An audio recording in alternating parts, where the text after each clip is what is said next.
Hello दोस्तों, किसी भी एग्ज़ाम के प्रिपरेशन के लिए प्रीवियस ईयर क्वेश्चन एक बहुत इंपॉर्टेंट रोल प्ले करते हैं।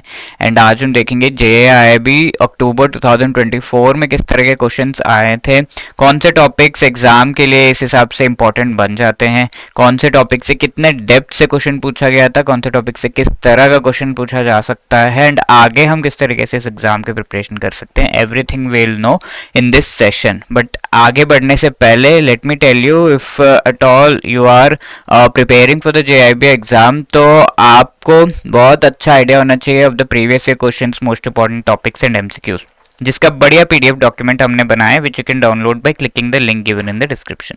तो आज हम डिस्कस करने वाले इस वीडियो में जैब का अक्टूबर 2024 आई एंड आईएफएस का जो पेपर था उसमें किस तरह के क्वेश्चंस आए थे। ओके, तो इसमें भी काफी ऐसे क्वेश्चंस देखे गए हैं which were repeated from the previous cycles. ठीक है, प्रीवियस जो पेपर्स है उनमें से। तो I hope you all are ready.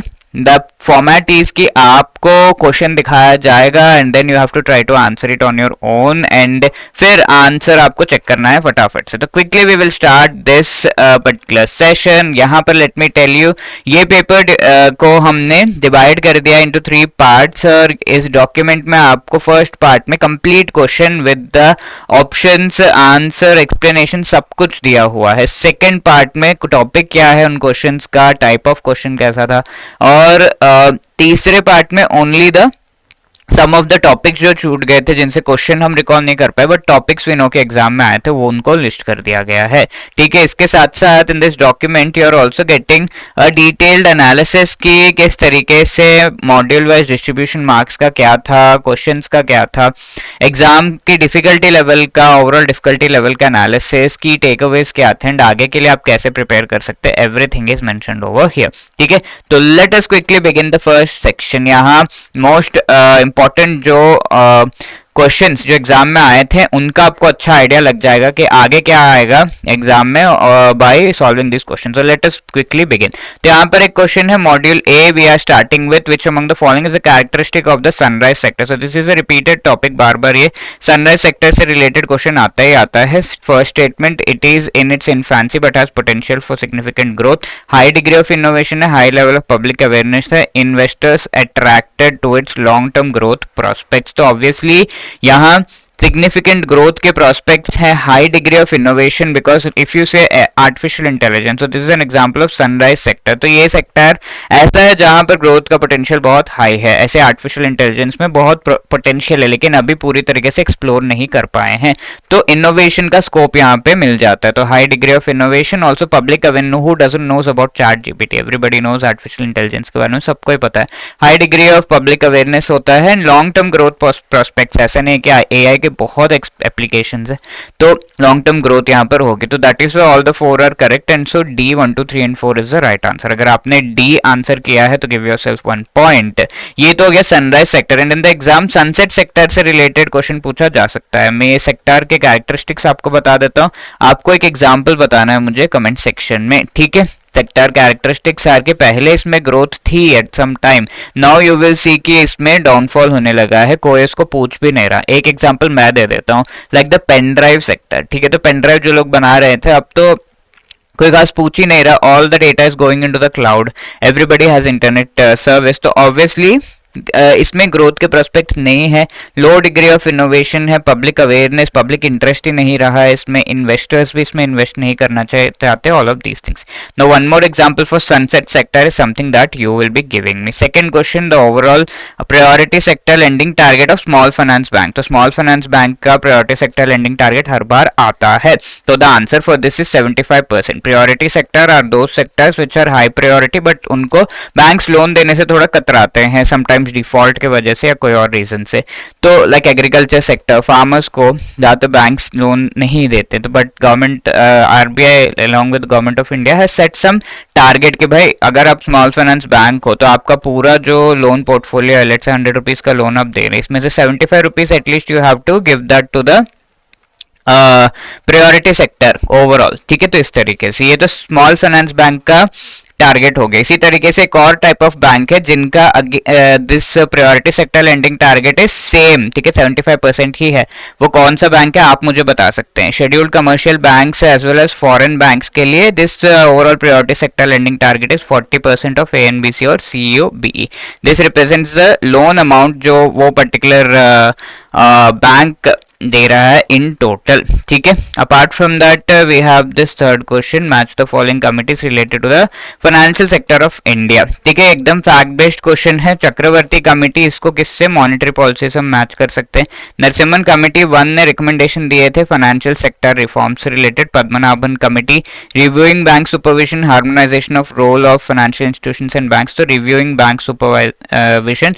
And RH Khan committee harmonisation of role of financial institutions and banks, इससे रिलेटेड बनाई गई थी। Fact based question, nothing much to explain, but इसी तरीके से और भी कमिटीज के बारे में पूछा जा सकता है। For example if I ask you कि नचिकेत मोर कमेटी ने क्या रिकमेंडेशन दिया था, कौन से बैंक्स को एस्टैब्लिश करने से रिलेटेड रिकमेंडेशन दिया था, if you know you can let me know in the comment section. So यहाँ पर मैचिंग क्या बन रहा है, A1 B3 C2 D4, ठीक है, that is why B is the right answer. Fourth question here, यहाँ आपको पूरा फुल एक्सप्लेनेशन भी दे दिया गया so that you can go through and आगे एग्जाम के लिए आप प्रिपेयर हो सकते हैं।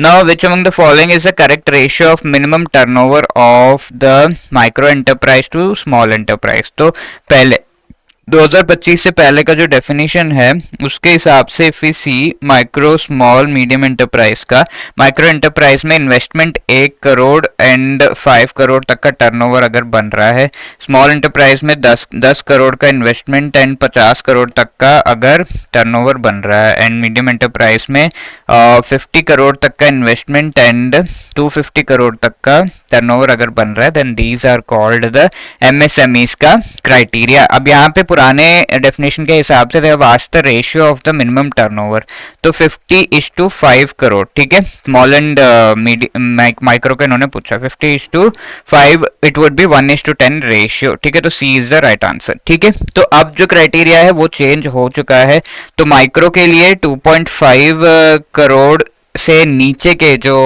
यूनिट्स है उनको लिया जाता है, एंड आपका जो स्मॉल है इसमें 25 करोड़ एंड यहाँ पर 125 crore is the investment. 125 crore के अंदर अंदर सारा जो इन्वेस्टमेंट उससे कम अगर किया जा रहा है that will be the medium enterprise. अब टर्नओवर का वैल्यू 4 टाइम्स है, ठीक है, यहाँ पे 10 करोड़ है, यहाँ पे 100 करोड़ है एंड यहाँ पर 500 करोड़ है, ठीक है। तो इस तरीके से आप नए वैल्यूज को याद रख सकते हैं।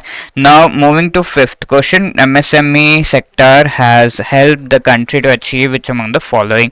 एमएसएमई सेक्टर की वजह से क्या क्या अचीव किया गया है, high contribution to the domestic production, significant export earnings, low investment requirement, operational flexibility, location wise mobility. इनमें से कौन सी चीज एक्चुअली हुई है because of the presence of the MSME sector, ठीक है।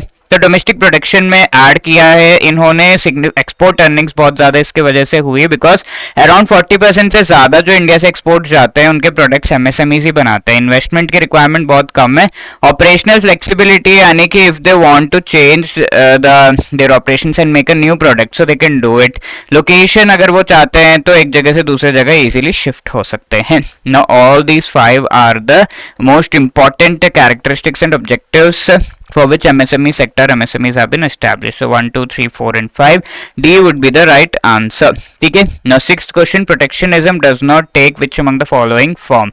What is meant by protectionism? Let us say China से बकेट्स आ रहे हैं इंडिया में, 50 रुपीज का ईच बकेट है, बट इंडियंस बकेट बना रहे हैं तो 60 रुपीज का ईच बकेट है। I am giving you an example to explain. तो यहाँ पर आप कौन सा बकेट एक्चुअली बाय करेंगे? Obviously Chinese bucket, cost is less. How can the Indian government protect this Indian manufacturer? क्योंकि वो 60 रुपीज में बेच रहा, कोई खरीद नहीं रहा, तो ना इंडियन गवर्नमेंट इस पे कुछ टैक्स लगा सकता है, लेट्स से 15 रुपए, तो 65 का हो गया। तो that is one way of protectionism, protect करने का, या ये डी ग्लोबलाइजेशन यानी कि चाइना के साथ हम कट ऑफ कर रहे हैं ट्रेड रिलेशन धीरे धीरे, तो that is called de globalisation या प्रोटेक्शनिज्म। तो उसके लिए पहला मेथड है टैरिफ यानी कि टैक्स को इंक्रीज करना। सेकेंड मेथड इज कोटा, यानी कि इन्होंने कह दिया कि चाइना से जो सामान आ रहा है वो 50 बकेट से ज़्यादा हम इंपोर्ट नहीं करेंगे। 50 बकेट चलो चाइनीज़ खरीद लिए, बट बाकी आपको इंडियन ही खरीदना पड़ेगा, that is quota. And the third one is non tariff barrier, जिसमें हम ये कहते हैं कि चाइनीज़ बकेट का क्वालिटी अच्छा नहीं है, ठीक है, ऐसा।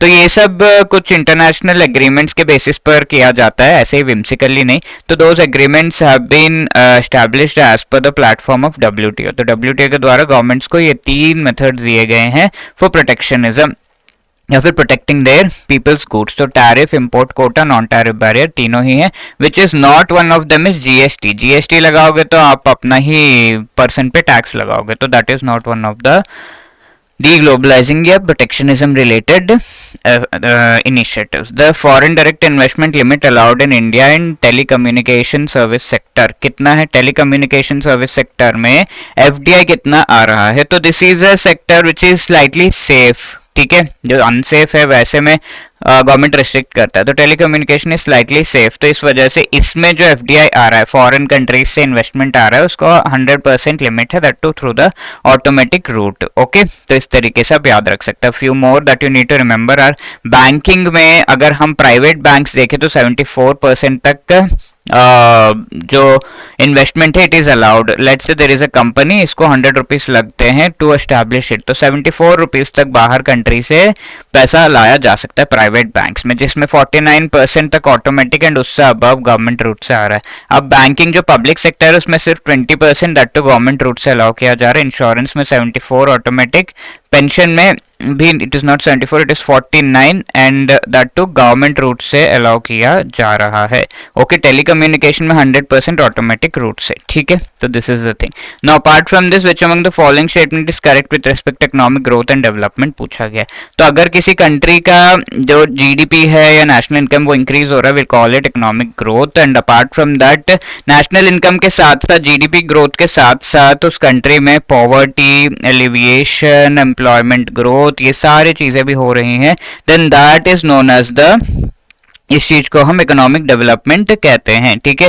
तो economic growth is increase in the GDP या national income, economic development is increase in the national income plus poverty reduction, unemployment में रिडक्शन, स्टैंडर्ड ऑफ लिविंग में बेटरमेंट, ये सारी चीजें यहाँ पर होती हैं, ठीक है। तो that is why we can say there is a difference between both of them. And economic growth एक क्वांटिटेटिव एस्पेक्ट है, वेयर इकोनॉमिक डेवलपमेंट एक क्वांटिटेटिव प्लस क्वालिटी, जो इकोनॉमी की क्वालिटी है कि पॉवर्टी वगैरह कम हो रहा है कि नहीं, ये सब कुछ यहाँ पर देखा जाता है।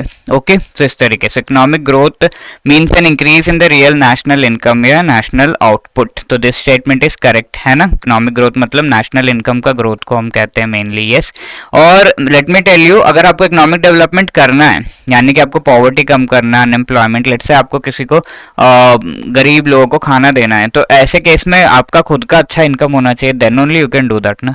सो इकोनॉमिक ग्रोथ जब तक नहीं होगा, डेवलपमेंट तब तक नहीं होगा। तो this is pre cursor and pre requisite, compulsorily पहले हो जाना चाहिए इकोनॉमिक ग्रोथ, तब भी इकोनॉमिक डेवलपमेंट होगा। सो that is the thing. Multi dimensional है, यस। यहाँ पर देख रहे सिर्फ नेशनल इनकम का एक ही डायमेंशन है, बट इसमें इतने सारे डायमेंशन है, तो this is multi dimensional in nature, yes. ये दूसरा भी सही है। Economic development is pre cursor pre requisite for economic growth, यानी कि डेवलपमेंट होगा उसके बाद ही ग्रोथ होगा, ऐसा हम कह रहे हैं। तो ऑब्वियसली दैट इज रॉन्ग, क्योंकि इकोनॉमिक ग्रोथ पहले होना चाहिए, देन डेवलपमेंट कैन हैपन। ये रिवर्स यहाँ पर लिखा हुआ है। तो third statement is wrong and so A 1 and 2 only will be the right answer, ठीक है।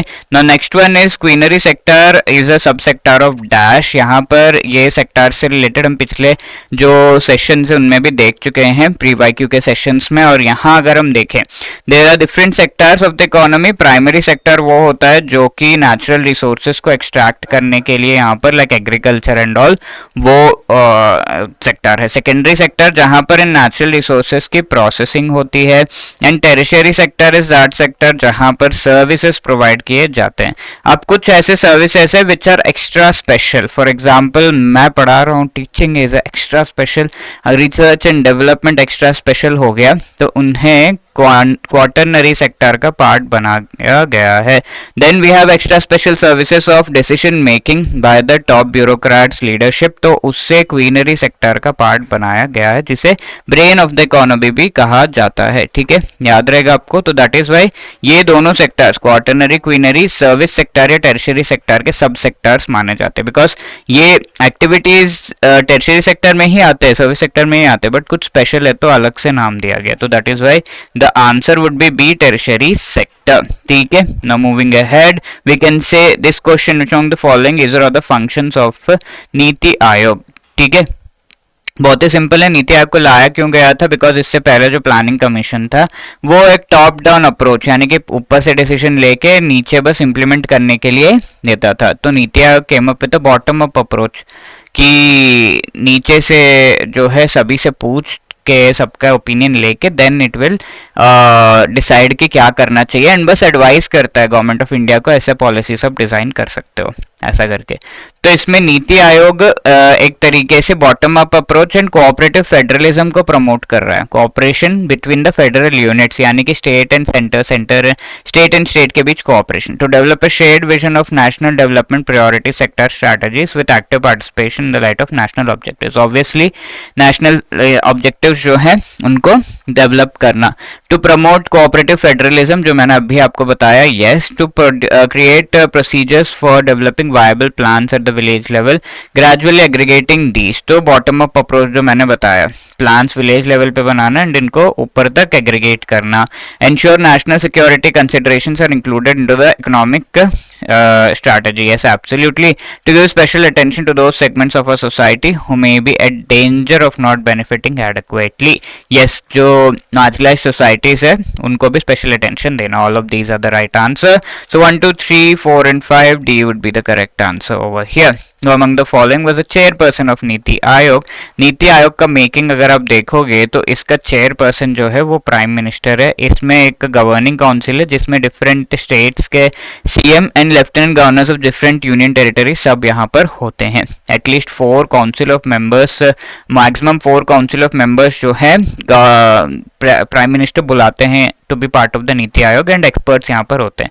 तो चेयरपर्सन नीति आयोग के कौन है? Chief secretary, prime minister, finance secretary. तो prime minister B is the right answer, fact based question. अब moving ahead, the economic reforms of 1991 in India were introduced to achieve which of the following. तो 1991 में reforms क्यों लाने पड़े? Because 1991 में India में balance of payment crisis हो गया था, हमारे पास इतने डॉलर्स बचे नहीं थे कि we could give money to pay on the imports. ठीक है, हमारे पास 2 से 3 हफ्ते का ऑयल इंपोर्ट करने का पैसा सिर्फ बचा हुआ था, तो we are in a very dire situation.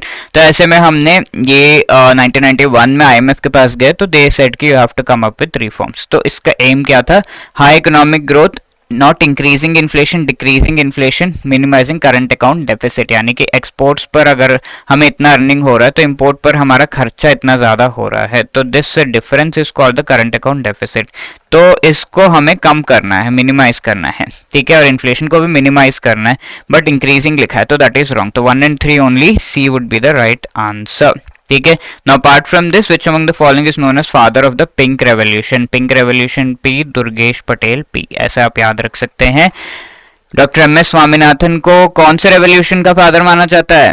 Green, Varghese Kurien, white या milk revolution, Arun Krishnan, blue revolution. ठीक है, तो that is why D is the right answer over here. Now apart from that विच यहाँ पर इन सितंबर 2015 UNGA, United nation general assembly announce set of dash goals. कितने goals है sustainable development goals, and उसके कितने targets है? तो 17 goals and 169 target, straight forward. SDGs को लाया गया 2015 में कि हम ये गोल्स टुगेदर 2030 तक अचीव करेंगे, और उन गोल्स को अचीव करने के लिए ईच कंट्री को अपना नेशनली डिटरमाइंड कंट्रीब्यूशन देना पड़ेगा कि वो इस तरीके से इसमें कंट्रीब्यूट कर सकता है। तो ये चीज है। Which among the following is the main aim of launching तरंग संचार पोर्टल? इसमें it is a web portal sharing information on mobile towers and EMF emission compliance. This is the right answer. ठीक है, क्योंकि इस पे तरंग फैक्ट बेस्ड है, तरंग संचार पोर्टल पे तरंगों से रिलेटेड इंफॉर्मेशन है, यानी कि द सिग्नल्स मोबाइल टावर्स से related. Primary role of sustainable finance group in the department of regulation reserve bank of India क्या है? ठीक है, sustainable finance group sustainable finance से रिलेटेड जो स्ट्रैटेजीज है वो ही कैरी आउट करेगा। तो suggest strategies that could be adopted to propagate sustainable practices, provide information on compliance of sustainable disclosure norms by companies, carrying out financial stability related activities. तो financial stability is a totally different thing, ये यहाँ पर नहीं आएगा। ये चीज जो है ये सेबी के द्वारा की गई है, सस्टेनेबल डिस्क्लोजर नॉर्म्स, तो that is why the correct answer here would be A. ठीक है, ए यहाँ पे सही जवाब है। सजेस्ट स्ट्रैटेजीज जो सस्टेनेबल प्रैक्टिसेस को अडॉप्ट करने के लिए द फाइनेंशियल कंपनीज में, फाइनेंशियल इंस्टीट्यूशंस में हेल्प करेगा। The companies established as per companies act 2013 mandated to spend dash percentage of their net profit. ठीक है, तो CSR कॉर्पोरेट सोशल रिस्पॉन्सिबिलिटी के बारे में ये बताया जा रहा है, जिसमें फर्स्ट एस्पेक्ट इसकी ये होता क्या है, प्रॉफिट जो भी कंपनीज का है through CSR they have to spend 2% of their last 3 years का किसी भी कंपनी के द्वारा जो कंपनीज एक्ट के तहत एस्टैब्लिश किया गया, कंपनीज एक्ट के सेक्शन 135 में ये प्रोविजंस दिए हुए हैं। एंड कौन कौन से एक्टिविटीज में कंपनीज अपना पैसा लगा सकते हैं, इसका लिस्ट आपको शेड्यूल 7 ऑफ कंपनीज एक्ट में दिया हुआ है। कितना पैसा लगाना है, पिछले 3 साल का प्रॉफिट का एवरेज निकालो, उसका 2% निकालो, उतना पैसा आपको लगाना है। अब इसके अलावा ये तो हो गया कि इतना प्रॉफिट लगाना, अगर नहीं लगाएंगे तो क्या होगा। So if we do not do this then what can be done? तो ये एक पहले तो क्रिमिनल एक्ट माना जाता था, ठीक है, यानी कि अगर आप ये नहीं करेंगे आपको जेल भी होगा, मॉनेटरी पेनल्टी भी पे करना पड़ेगा। अब ये एक सिविल एक्ट माना जा रहा है, ठीक है, यानी कि यहाँ पर अगर आप ये चीज नहीं करेंगे तो आपको जेल तो नहीं जाना है बट पेनल्टी जरूर पे करना है। थर्ड क्वेश्चन इसकी पेनल्टी कितना पे करना है, तो पेनल्टी ईच डिफॉल्टिंग जो ऑफिसर है, ईच डिफॉल्टिंग कंपनी है minimum 1 crore and each defaulting officer minimum 2 lakh rupees का पेनल्टी जरूर पे करेंगे। This is everything related to CSR। The fourth thing is कि CSR को फॉलो करके सस्टेनेबल डेवलपमेंट गोल्स को फॉलो करने का भी जो है पार्ट यहाँ पर निभाया जा रहा है। तो कितना परसेंटेज ऑफ नेट प्रॉफिट आपको देना है, 2%। B is the right answer. CSR से related everything I have explain. Now you answer me. Companies establish as per the companies act mandated to spend 2% of their net profit of dash years. कितने साल का net profit उन्हें खर्च करना है, that is 3, पिछले 3 years का net profit calculate करके यहाँ पर उतना खर्च करना है। The penalty for violating CSR क्या है, at least dash for defaulting company 1 crore for defaulting company and at least dash for defaulting officer 2 lakh rupees for defaulting officer. So D would be the right answer. Apart from that which among the following sectors of the Indian economy includes the highest level of decision makers in the government. अभी अभी मैंने आपको बताया decision makers कहां पर आते हैं, in the quinary sector, brain of the economy. So A is the right answer. Now match the following, select the most appropriate answer. यहां पर आपको दिया हुआ है सम कैटेगरीज ऑफ इंडिकेटर्स एंड इनके बेसिस पर आपको किस तरीके का जो है इंफॉर्मेशन या इंटरप्रिटेशन मिल रहा है वो आपको मैच करना है, ठीक है। सॉरी, थोड़ा सा printing mistake. So savings by gross fixed capital formation ये सबसे पहला है, तो यानी कि सेविंग्स आपके कंट्री में जो भी है वो gross fixed capital formation means investment कितना किया जा रहा है ऑन द फिक्स्ड कैपिटल, तो उसमें किस तरीके से सेविंग्स से फंडिंग हो रही है। तो डोमेस्टिक फंडिंग ऑफ इन्वेस्टमेंट ए का 3 is the right answer. Gross fixed capital formation by GDP, यानी कि investment, share of investment in capital goods in the GDP कितना है। एंड GDP ग्रोथ रेट, यानी कि GDP जो किसी इकोनॉमी में, तो this is the easiest part कि सी वाला आप मैच करिए GDP ग्रोथ रेट, ये इससे क्या पता चलेगा परफॉर्मेंस उस इकोनॉमी का, GDP कितना ग्रो हो रहा है तो इकोनॉमी का परफॉर्मेंस कैसा है। तो C1 आपको एक ही पर्टिकुलर ऑप्शन में देखने को मिल रहा है, दैट इज बी। सो इस तरीके से एग्जाम में भी आता है, identify and try to match. Operating surplus by GVA ये आपको बताएगा, ऑपरेटिंग सरप्लस मतलब कितना प्रॉफिट हो रहा है टू द कंपनीज, ठीक है, income share of capital in GDP, ठीक है, तो इस चीज का आइडिया आपको देगा। तो that is why B would be the right answer.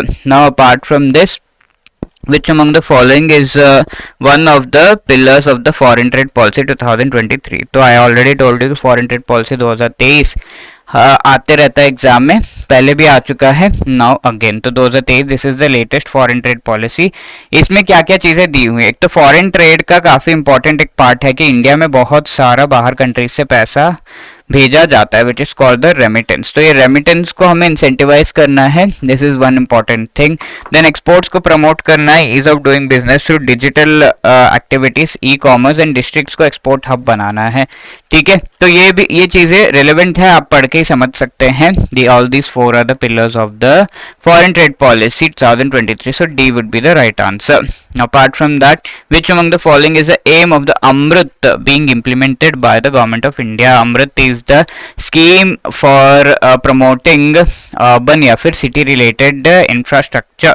ठीक है, help MSMEs upgrade the technology, ये तो कैपिटल सब्सिडी रिलेटेड स्कीम है। Transform urban living conditions to infrastructure upgradation, yes this is the right answer. Encourage maintenance of cleanliness in India, Swachh Bharat Abhiyan है। ठीक है, तो actually the correct answer is B, AMRUT scheme का main aim. Now apart from that, which among the following is part of the fair globalization? Fair globalization यानी कि लोगों को एक कंट्री से दूसरे कंट्री का रिलेशन एस्टैब्लिश होता है एंड उससे लोग कमाते हैं, लेकिन ये जो कमाया जा रहा है वो फेयर होना चाहिए, ऐसा नहीं कि किसी को नुकसान हो रहा है। For example, many people from Africa were taken as slaves to Britain and all, America and all. तो वहां पर क्या हो रहा था, इन लोगों को ले जाया जा रहा था in the form of goods, बहुत ही बुरी तरीके से शिप्स में भर भर के। तो पीपल का जो ह्यूमन राइट्स है वो तो वायलेट कर रहे हो, and you are saying this is globalization, this is business, तो obviously that is a wrong thing. Fair globalization में वो नहीं आता। तो इनमें से कौन सा एस्पेक्ट फेयर ग्लोबलाइजेशन में आता है? इकोनॉमिक डेवलपमेंट के लिए एम कर रहे हैं, यस। लिबरलाइजेशन, यस, गवर्नमेंट बहुत ज्यादा कंट्रोल करती रहती है तो उसे ढीला छोड़ना है, that is called liberalisation. Social development, जहां पर स्कूल्स कॉलेजेस सबको डेवलप करने का कोशिश कर रहे हैं, यस। एनवायरमेंटल कंजर्वेशन, जहां पर हम एनवायरमेंट को कंजर्व कर रहे हैं, so that is also part of fair globalization. But privatization में not guarantee fair globalization, because privatization का मेन एम क्या होता है? Profit earning. ठीक है, तो ये प्रॉफिट अर्न करने के पीछे पड़े रहते हैं। इसमें जो भी किसी और का कुछ नुकसान भी हो रहा हो, कई बार वो भी इग्नोर होता है। तो that is why this does not guarantee fairness in globalisation. Inclusion, जिसमें हर एक कम्युनिटी, पीपल, रिच, पोर, सभी को इंक्लूड कर रहे हैं हम into the economic activities, so that is also there. तो 1 2 3 4 and 6 only, C would be the right answer over here. ठीक है, अब इसके अलावा which among the following is an example of soft infrastructure? तो सॉफ्ट एंड हार्ड इंफ्रास्ट्रक्चर एक clichéd compulsory question है, exam में पूछा ही जाता है। हार्ड इंफ्रास्ट्रक्चर का मतलब होता है कि जो भी फिजिकल नेटवर्क से दो मेन पॉइंट्स को कनेक्ट कर रहे हो मेनली, तो रोड हो सकता है, रेल हो सकता है, एयर हो सकता है, ठीक है, एयर ट्रांसपोर्ट हो गया। फिर इसके साथ we may also have the water transport, marine transport, ये सब दो प्लेसेस को एसेंशियली कनेक्ट करते हैं। पाइपलाइंस के थ्रू भी कनेक्ट किया जा सकता है, दैट इज हार्ड इंफ्रास्ट्रक्चर। अब सॉफ्ट इंफ्रास्ट्रक्चर इसकी, अगर आप किसी भी इकोनॉमिक एक्टिविटी को सपोर्ट करने के लिए बैकग्राउंड में इंफ्रास्ट्रक्चर लेकर आ रहे हैं, तो that is called the soft infrastructure. For example, health care हो गया, देन एजुकेशन सिस्टम हो गया, then third is the law enforcement agencies like police. इनके बिना हम, ये डायरेक्टली रिलेटेड नहीं इकोनॉमी में, लेकिन इनके बिना हमारी इकोनॉमी चल नहीं सकती, तो दैट इज द थिंग। ठीक है, तो यहाँ पर कौन सा सॉफ्ट इंफ्रास्ट्रक्चर का एग्जांपल है? तो obviously health care, D is the right answer. Similarly 26, which among the following, India is member of which among the following agencies? तो इंडिया, ये जो एजेंसीज यहाँ पे दिए हुए इनमें से किसका मेंबर है? तो इंडिया IBRD, IDA, IFC, ये पांचों वर्ल्ड बैंक ग्रुप के पार्ट्स हैं, 5 इंस्टीट्यूशंस। तो इन तीनों का फाउंडिंग मेंबर है actually India. When these institutions were established, India was part of that meeting. Then MIGA जो है, इसका इंडिया मेंबर है but not founding member. ICSID का इंडिया मेंबर भी नहीं है। ठीक है, अभी तक आज तक मेंबर नहीं है। तो 1 2 and 3 and 4, this is the right answer for which India is a member, so B is the right answer. And apart from that, which among the following is the main aim of One Sun One World One Grid initiative? तो One Sun One World and One Grid initiative, इससे related recommendation हमारी India ने पूरे दुनिया को दिया था कि भाई पूरा दुनिया तो एक है, one world, there is one sun, and यहाँ जो सन है वो हर एक कंट्री पे एक साथ ग्लो नहीं कर सकता, हर एक कंट्री पे एक साथ अपना रेस नहीं दे सकता। तो ऐसे केस में there are some countries which are अंधेरे में रात के टाइम पे, तो इन कंट्रीज को अगर उस टाइम पे सोलार के थ्रू इलेक्ट्रिसिटी चाहिए तो we have to connect these two countries, ठीक है, जो ऑलरेडी सन के सामने जो नहीं है। तो ऐसा कनेक्शन तभी बन पाएगा when we will have one grid, ठीक है। This is the main aim, harnessing solar energy ensuring that generated electricity gets to places that need it the most, so A is the correct answer। providing wind energy नहीं, intentionally nuclear energy से related है, and internationally to promote ethnic groups around the world, obviously not, so A is the right answer over here। now 28 which among the following is part of 5 पंचामृत, तो 5 चीजें हमने बताई थी पूरे दुनिया को कि हम ये चीजें करेंगे and we will move ahead in the race to achieve the sustainable development goals। so 5 चीजें हैं क्या? achieving target of net zero emissions by 2050, 500 gigawatt non fossil fuel energy, तो net zero emissions is आप carbon dioxide let's say 100 units emit कर रहे हैं, 100 units absorb करने से रिलेटेड ट्रीज भी आप एस्टैब्लिश करोगे, तो ये नेट इसका जीरो हो गया, +100 -100।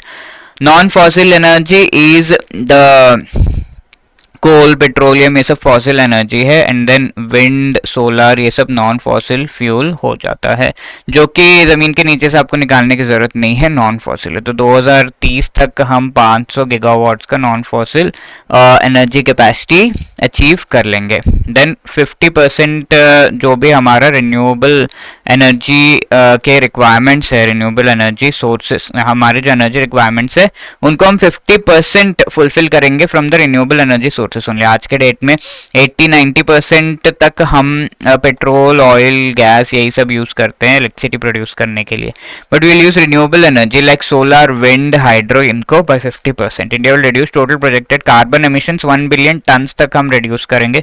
2030 तक India will reduce carbon intensity by 45%। पहले इनिशियली हमने 33 to 35% दिया था कि हम अपने एमिशंस को रिड्यूस कर देंगे, फिर हमने इसे बढ़ाकर 45% कर दिया पंचामृत गोल्स के थ्रू द COP26। तो यहाँ पर 2050 ईयर इज रॉन्ग, हम 2070 तक नेट जीरो बनेंगे ऐसा हमने कहा है, और बाकी सब कुछ सही है। तो 2, 3, 4 and 5 only, D would be the right answer, ठीक है। Now moving ahead, if we see यहाँ the ranking of Indian solar energy power generation capacity is how much, ठीक है। तो इंडिया ओवरऑल रिन्यूएबल एनर्जी के में इलेक्ट्रिसिटी जनरेशन में, energy generation में एक्चुअली 3rd रैंक पे है, एंड विंड रिलेटेड जो एनर्जी जनरेशन है उसमें इंडिया 4th पे है, एंड सोलर रिलेटेड जो है उसमें इंडिया 5th रैंक पे है। तो these are the values given in your book, and solar related यहाँ पे पूछा जा रहा है तो correct answer over here would be 5th, ठीक है, 4th तो in wind. Now next one, Which among the following has been entrusted the task of coordinating SDG? So India में एक SDG इंडिया इंडेक्स करके रिलीज किया गया था, अभी भी चलता है। तो ये SDG India index actually helps in tracking के कौन सा पर्टिकुलर स्टेट कितना अच्छे तरीके से परफॉर्म कर रहा है SDGs को अचीव करने के लिए। तो ये SDGs से रिलेटेड कोऑर्डिनेशन को और बेटर बनाता है, एंड इस चीज के लिए एक्चुअली नीति आयोग को अपॉइंट किया गया है। तो इन एक्टिविटीज के लिए NITI Aayog takes the charge, so D is the right answer. Similarly 31, banking belongs to which among the following sectors? Banking एक सर्विस प्रोवाइड करने जैसा है, ओके। तो सर्विसेज कौन से सेक्टर का पार्ट बनते हैं? Yes, C tertiary sector. 32, which among the following is included as part of the production linked incentive scheme PLI for MSMEs? तो production linked incentive schemes are those जो जिसमें ये कहा जा रहा है कि प्रोडक्शन, अगर आप ज़्यादा से ज़्यादा प्रोडक्शन करते हैं, अपने प्रोडक्शन को 100 से लेट्स से 200 बढ़ा रहे हैं, तो ऐसे केस में आपको इससे लिंक्ड इंसेंटिव प्रोवाइड किया जा रहा है, यानी कि आपको मनी के फॉर्म में मनी प्रोवाइड किया जा रहा है so that you can actually develop, ठीक है। तो जो इंडस्ट्रीज MSMEs वो अपना प्रोडक्शन को इंक्रीज करते ही जाएं। तो यहाँ पर कौन कौन सेक्टर्स में है? Mobile manufacturing, medical devices, automobile, इन सभी सेक्टर्स में प्रोडक्शन को इंक्रीज करने से रिलेटेड PLI स्कीम को लाया गया। सो 1, 2 and 3 D would be the right answer, ठीक है। Not just that, battery, electronic products, pharmaceutical drugs, telecom, networking products, textile, food products, high efficiency solar PV module, AC, LED, speciality steel, drone, ये सभी sectors में ये scheme already चल रहा है। Which among the following is a type of FDI, which is an investment in which a multinational corporation buys stock in an established firm. ठीक है, तो FDI एसेंशियली तीन तरह के हो सकते हैं. एक तो वो कि इंडिया में पैसे लगाए एंड एकदम स्क्रैच से कोई चीज स्टार्ट करना. फॉर एग्जांपल मैकडोनल्ड का aloo tikki burger is actually something which McDonald started in India only because वो पैटी में जो मीट है कई सारे प्लेसेस में वो अलाउ नहीं किया जाता, इंडिया में भी. तो it came up with a new variant of it, veg variant, that is aloo tikki burger. अब apart from this is called greenfield FDI. Greenfield is already किसी चीज से रिलेटेड यहाँ पर कोई डेवलपमेंट नहीं हुआ है and we want to develop that, scratch से स्टार्ट करना चाहते हैं. That is called green field. घास अभी कटी नहीं है, एकदम फील्ड ग्रीन ग्रीन है. अब घास थोड़ी सी कट गई है, ऑलरेडी एस्टैब्लिश्ड कंपनी है, उसको किसी और कंपनी ने एक्वायर किया, सो that is called the brown field FDI. ठीक है. तीसरा है दो कंपनीज अपने रिसोर्सेज को शेयर करते हैं एक दूसरे के साथ एंड देन प्रॉफिट जब आता है उसे भी शेयर करते हैं, so that is called the joint venture. तो ब्राउन फील्ड में रैनबैक्सी नाम की फार्मास्यूटिकल कंपनी इंडिया में थी, उससे डाइची सांख्यो नाम के जापानीज कंपनी ने एक्वायर किया. Hero Honda is an example of joint venture जिसमें दोनों ने रिसोर्सेज शेयर किए, although now they are away from each other, in which multinational corporation buy stock in an established firm. ठीक है, multinational corporation है, वो established firm में जो है स्टॉक बाय कर ले रहा है कि हाँ इस फर्म में हमें ये स्टॉक जो है चाहिए, तो उसको हमें खरीदना है. तो ऐसे केस में एस्टैब्लिश्ड फर्म कौन सा है? Brown field. ऑलरेडी कुछ एस्टैब्लिश किया हुआ है, उसको एक्वायर कर ले रहे कंप्लीटली, तो that is a brown field investment. Similarly we have another question, which among the following initiative launched by SIDBI, Small Industries Development Bank of India, ने MSMEs को लोन प्रोवाइड करने से रिलेटेड उद्यमी Mitra portal को establish किया है. ठीक है, तो Udyami Mitra portal is actually the right answer. यहाँ पर MSMEs के लिए SIDBI ने to improve accessibility of credit, MSMEs को लोन क्रेडिट प्रोवाइड करने से रिलेटेड SIDBI ने ये उद्यमी मित्र पोर्टल को लाया. MSME संबंध इज दैट जिसमें MSMEs से कोई भी प्रोक्योरमेंट यानी कि गुड्स वगैरह ले रहा है तो उसको जो पेमेंट नहीं मिल रहा है, ये केसेस को रजिस्टर करने के लिए संबंध पोर्टल है. स्फूर्ति स्कीम ट्रेडिशनल इंडस्ट्रीज को प्रमोट करने के लिए है and ASPIRE scheme rural industries को प्रमोट करने के लिए लाया गया है. Then 35 which among the following is aim of plastic hackathon, ये पूछा गया था. तो सिंगल यूज प्लास्टिक को रिड्यूस करना इसका मेन एम रह चुका है, to ensure the country is free of single use plastic by 2022. So D is the right answer. Sustainable development goal number 13 is related to which among the following. ठीक है, SDG 13 इनमें से किससे related है? तो ये SDGs का अगर आप देखो ये गोल बार बार एग्जाम में पूछ लिया जाता है. सो क्लाइमेट एक्शन रिलेटेड है बी यहाँ पर SDG 13. ठीक है, other SDGs are like first वाला no poverty, second zero hunger, third good health wellbeing, 4 quality education, 5 is gender equality and others you can see over here. At least 13 तो आपको definitely याद होना चाहिए. ग्रीन बॉन्ड रिलेटेड ये question, कौन सा statement correct है पूछा जा रहा है. Green bonds are bonds issued by green bonds. Green यानी कि ये ग्रीन कलर में नहीं होते, ये इको फ्रेंडली इनिशिएटिव्स को प्रमोट करते हैं एंड इनका टेन्योर जनरली 5 to 10 years का होता है. ठीक है, तो ग्रीन बॉन्ड और bonds issued by sovereign entity, intergovernmental groups और alliances and corporates with the aim that the proceeds of the bonds are utilized for projects classified as environmentally sustainable. ये उन प्रोजेक्ट्स में पैसा जाता है एंड 5 years तक का है बट लेस देन 10 years, तो obviously this is also correct. Corporate and government, World Bank has issued green bonds towards several projects in India. Yes, absolutely. तो तीनों स्टेटमेंट सही है, 1, 2 and 3. D would be the right answer here. Now, which among the following is correct with respect to foreign institutional investment? तो FDI, FII में differences हम पहले भी देख चुके हैं. FDI is investment for the long term. For example, किसी foreign entity ने इंडियन कंपनी के मशीनरी में इन्वेस्ट कर दिया, वो FDI होगा लॉन्ग टर्म के लिए. अब फॉरेन कंपनी ने इंडियन कंपनी के शेयर्स में इन्वेस्ट किया तो ये शॉर्ट टर्म का इन्वेस्टमेंट है, obviously want to sell and go out. ये हमारे GDP में कंट्रीब्यूट करता है, FII GDP में कंट्रीब्यूट नहीं करता. तीसरा FDI जो है लॉन्ग टर्म है, स्टेबल है, इंडिया के मैक्रो इकोनॉमिक कंडीशंस पे डिपेंड करता है, तो ये स्टेबल नहीं है, ये वोलेटाइल है, यानी कि पैसा डाला खींचा यही चलते रहता है, इसीलिए इसे हॉट मनी भी कहा जाता है. ठीक है। शॉर्ट टर्म पर्सपेक्टिव, ये लॉन्ग टर्म के लिए पर्सपेक्टिव से है, ये शॉर्ट टर्म के लिए इन्वेस्टमेंट किया जा रहा है, इस तरीके से डिफरेंसेस है। तो FI invest into hedge fund short term equity securities, yes. Short term perspective है, यस। एफआई गोस इनटू प्रोडक्शन एक्टिविटीज, नो, ठीक है। प्रोडक्शन एक्टिविटीज से यानी कि मशीनरी खरीदना, ये वो में एफडीआई ही जाता है। Large amount of investment is the right answer. Now which among the following type of FDI in which parent corporation establishes subsidiary in the destination country, ठीक है। वो सब्सिडियरी एस्टैब्लिश करके ये काम जो है चलाया जा रहा है in other country. So the correct answer over here would be green field, ठीक है। एकदम स्क्रैच से चीज़ों को स्टार्ट किया जा रहा है, तो सब्सिडियरी एस्टैब्लिश करके ये किया जा रहा है। अपार्ट फ्रॉम दैट, ये CSR related question, in India companies are now free to spend 2% of the average of the 3 years का जो टोटल बन रहा है, जो एवरेज बन रहा है उसका 2% अमाउंट कंपनीज खर्च करते हैं over the corporate social responsibility activities. तो ये सब अगर हम ऐड करेंगे 100 माइनस 100 300, तो 100 माइनस 100 ये कैंसिल आउट हो जा रहा है।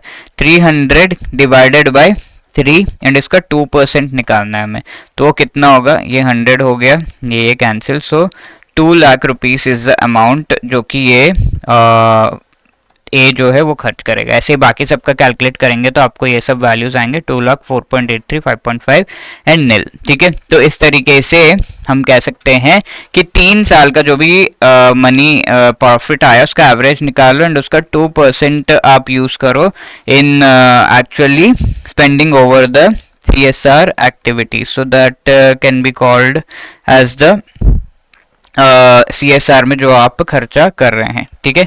तो this is the one, so 40 का करेक्ट आंसर इज सी।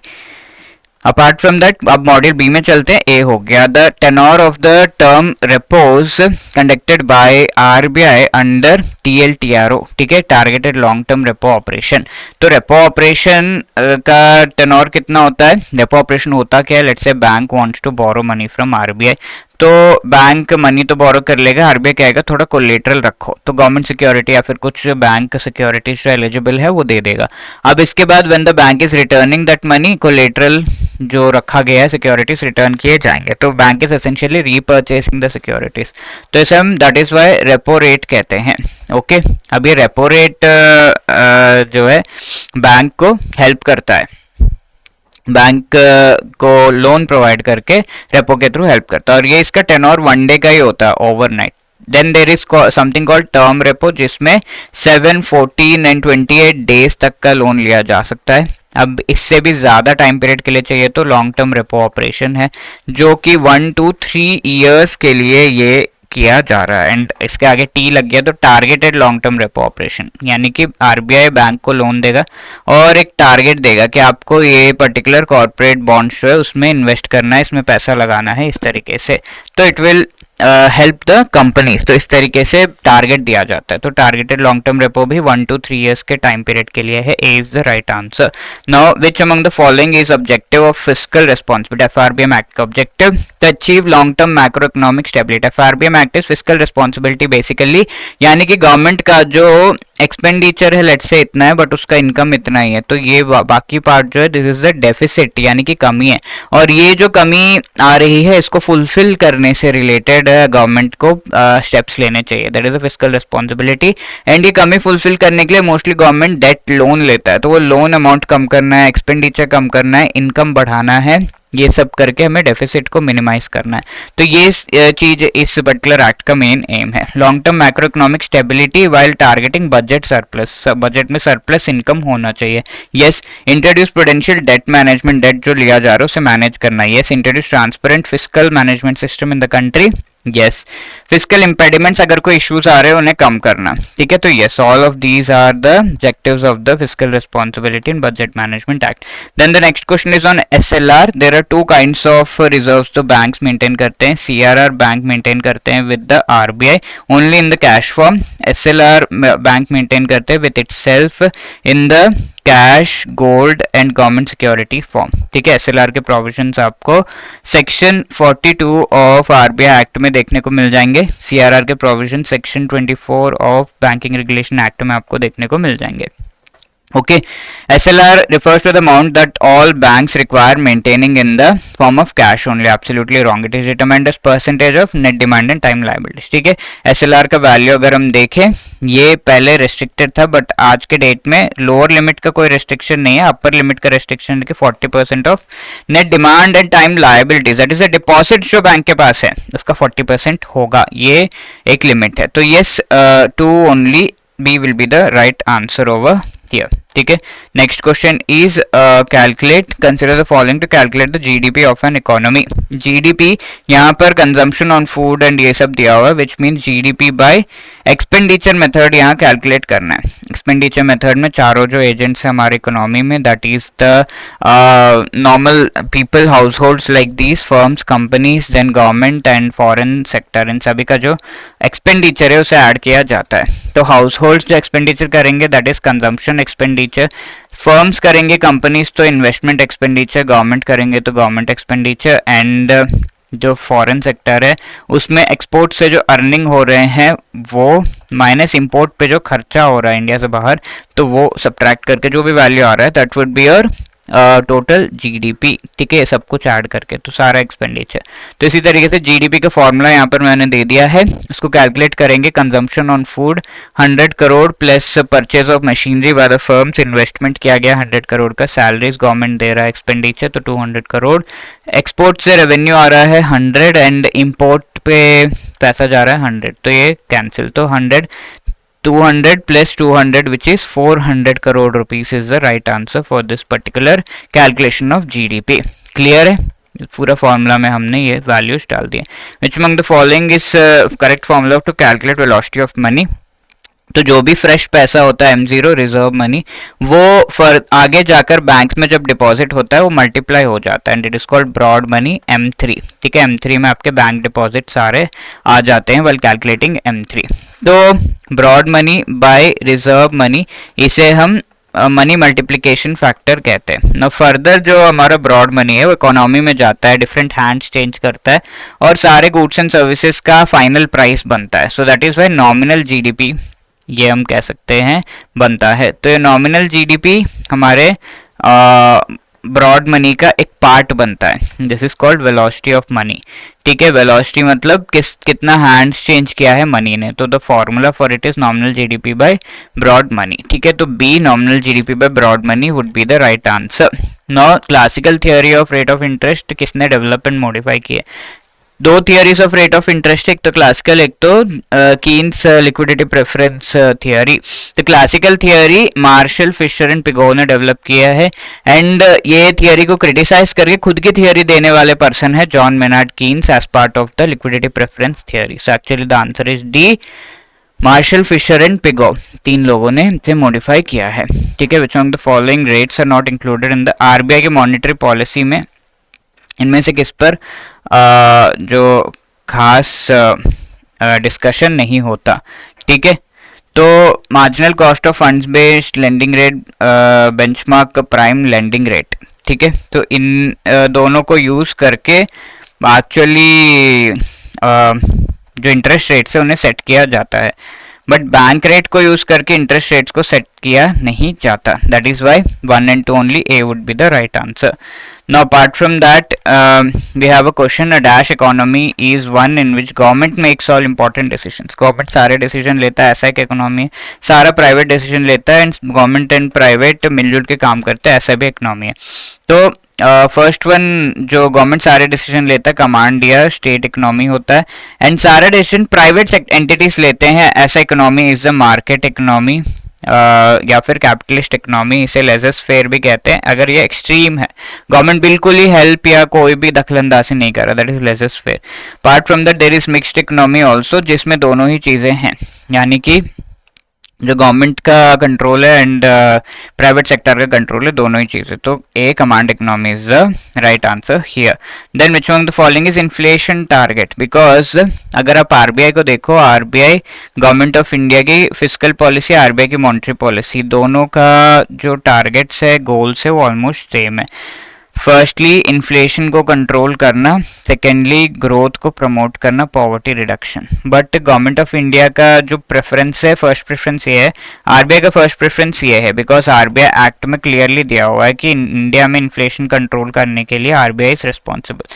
तो आरबीआई गवर्नमेंट ऑफ इंडिया के साथ हर 5 सालों के लिए एक पर्टिकुलर रेट सेट करता है, which is a target rate for inflation growth. ठीक है, तो वो रेट अभी के लिए है 4% एंड प्लस और माइनस 2%, यानी कि 4 से 2 एंड 6 ये रेंज है, 2 to 6% के बीच ही होना चाहिए, इसके बियॉन्ड नहीं होना चाहिए। ओके, तो that is the thing, and ये 5 ईयर्स के लिए सेट किया जाता है, तो 2021-26 तक यही जो रेट है वो चलेगा।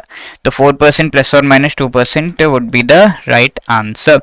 Now which among the following is the correct value of present CRR. ठीक है, अभी के डेट में सीआरआर कितना है, तो जब भी आप ये वीडियो देख रहे हो उस टाइम का सीआरआर क्या है वो आपको याद कर लेना है, राइट।